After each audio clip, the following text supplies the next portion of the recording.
मधु हैरान परेशान अपने कानों पर उसे यकीन नहीं हो रहा था कि उसकी अपनी जननी माँ भाभी के साथ मिलकर उसके बारे में ऐसी बात करेगी। ऐसी कौन सी बात मधु ने सुन ली हैरान परेशान करने वाली। इस कहानी की शुरुआत होती है मायके की लाडली मधु से। 3 बहनों में सबसे छोटी मधु इसलिए सबकी लाडली, दिन भर चहकती रहती चिड़िया की तरह और दोनों बड़े भाइयों से अपनी बात मनवाती रहती, अपने माँ पापा रघुवर और जानकी जी की जैसे वह जान ही थी।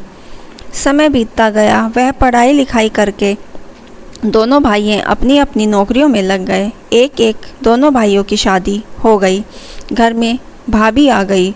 दोनों भाभी व्यवहार में तो ठीक थी, परिवार में सब कुछ ठीक ठाक खुशी खुशी चल रहा था।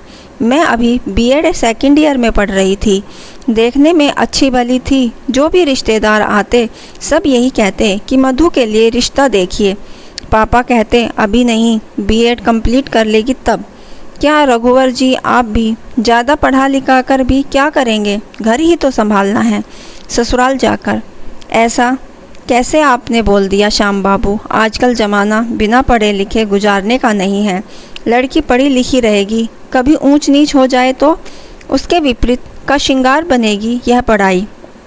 वैसे आपकी जो मर्जी रघुवीर बाबू, मुझे कहना था सो मैंने कह दिया। पुन अरे रघुवीर जी, लड़का देखने में भी तो समय लगेगा। देखते देखते ये दिन कैसे बीत जाएंगे पता नहीं चलेगा आपको। पापा थोड़ा रुक कर, हाँ यह भी सही कह रहे हैं आप।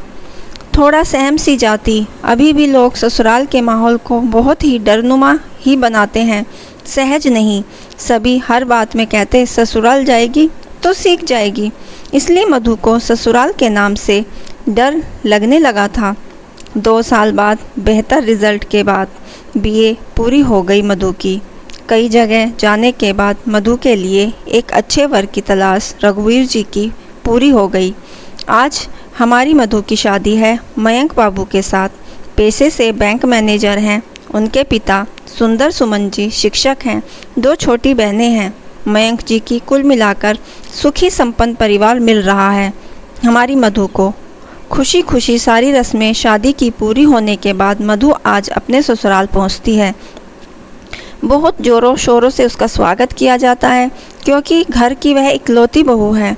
मधु की सासू माँ बहुत ही सुंदर से बहू का स्वागत करती है। सारी रस्में ससुराल होने के बाद बहू को अपने कमरे में ले जाती हुई मयंक की माँ रेवती जी कहती हैं, मधु कोई भी दिक्कत हो तो बेहिचक मुझे कहना, मैं तुम्हारी माँ समान नहीं माँ हूँ। ठीक है माँ जी। माँ जी नहीं, सिर्फ तुम्हारी माँ। दोनों बहनें एक साथ बोलती हैं। और फिर मेरी माँ?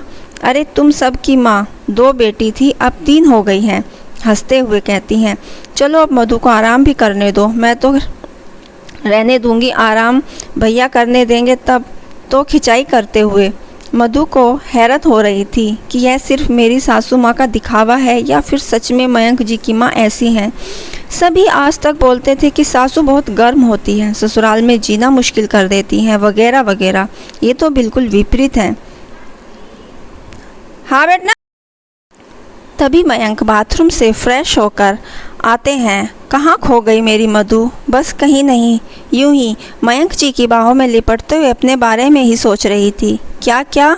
अभी नहीं बताऊंगी, सो जाइए। दोनों सो जाते हैं। कल की नई सवेरे और उम्मीदों के साथ सुबह जब आंखें खुलती हैं, मधु देखती है कि रेवती जी का सारा काम कर चुकी हैं। मधु, पहले तुम स्नान करके पूजा कर लो, फिर सभी साथ में नाश्ता करेंगे। जो ठीक है। मधु, माँ आपने मुझे जगाया क्यों नहीं? कुछ काम मैं हाथ बटा देती। अरे बेटा, अभी तुम्हारे मेहंदी के रंग हैं, इसे आराम रहने दो। ये रंग जितना लंबा चलेगा तुम लोगों का जीवन उतना ही सुखी रहेगा। मैं हूं ना अभी, और कौन सी कहती है तुमको नहीं करना है? मेरे बुढ़ापे का सहारा तुम ही तो बनोगी। 2-4 दिन तरह बीत गए। मधु ने मम्मी के यहाँ जाना है। कोई बात नहीं, रेवती जी ने कहा। मधु, मयंक को जाओ मम्मी के यहाँ से घुमा कर लाओ। ठीक है माँ। जब मधु अपनी मम्मी के यहाँ जाती है तो 1 सप्ताह या 2 सप्ताह रुक जाती। यह बातें सुंदर सुमन जी को अच्छी नहीं लगती। हमेशा कहते कि आप बहू को सर पर चढ़ा दिए हो। बेटी कहकर शादी के बाद इतना कोई मायके जाता है क्या? रेवती जी कहती हैं कि अभी बच्ची है, ना समझ है। जब बाल बच्चे होंगे तो खुद ही जिम्मेदारी का एहसास होगा। वो दिन में समझदारी आ जाएगी। ससुराल में ही उसका अपना घर है। अभी तो मैं हूँ ना घर देखने के लिए, बच्ची हैं, जाने दीजिए। धीरे धीरे समय बीता, अपनी गति से बीत गया। 5 साल बाद 2 बच्चों की माँ बन गई मधु, लेकिन फिर भी उसकी आदत नहीं छूटी मायके जाने की। जब मन हो तब कोई बहाना बनाकर मायके चली जाती, बच्चों को अपनी माँ यानी रेवती जी पर छोड़ देती और निश्चित हो जाती।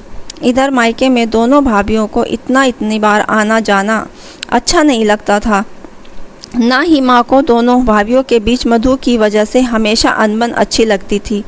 इस बार मधु जब मायके आई मयंक जी के साथ, रात में तो सब ठीक था। सुबह मधु जब बाथरूम की तरफ जाने लगी, उसने सुना कि माँ और दोनों भाभी उसी के बारे में बात कर रही हैं। वह थोड़ा ध्यान लगाकर सुनने लगी। दोनों भाभी कह रही थी कि क्या दिक्कत है मधु जी को अपने ससुराल में, इतनी अच्छी सास, इतना अच्छा परिवार मिला हुआ है, फिर भी जब देखो तब यहाँ आ जाती हैं। कहाँ तो भाभी सही रही हो आप, मुझे ससुराल में कभी ससुराल जैसा लगा ही नहीं, लेकिन मैंने कभी इस बारे में सोचा नहीं। दुनिया जैसे बोलती थी यही भ्रम मेरे दिमाग में लगा हुआ था कि ससुराल यानी लड़कियों के लिए सजा। खुद तो आती ही हैं, मयंक जी को भी ले आती हैं। स्वागत में कम खर्चे होते हैं क्या? माँ भी बोल रही थी। हाँ सही बात है। इस वक्त तुम दोनों झगड़ा मत करो, मैं मधु से बात करूँगी। तभी मधु माँ से लिपटते हुए, आज के बाद मैं बिना किसी ओकेजन कभी नहीं आऊँगी, यही मेरा फैसला है। सही है ना माँ? अब मधु को अपने गलती का एहसास हो गया। दोस्तों, आपको कहानी कैसी लगी हमें ज़रूर बताइए और हमारे चैनल को सब्सक्राइब करना ना भूलें। धन्यवाद।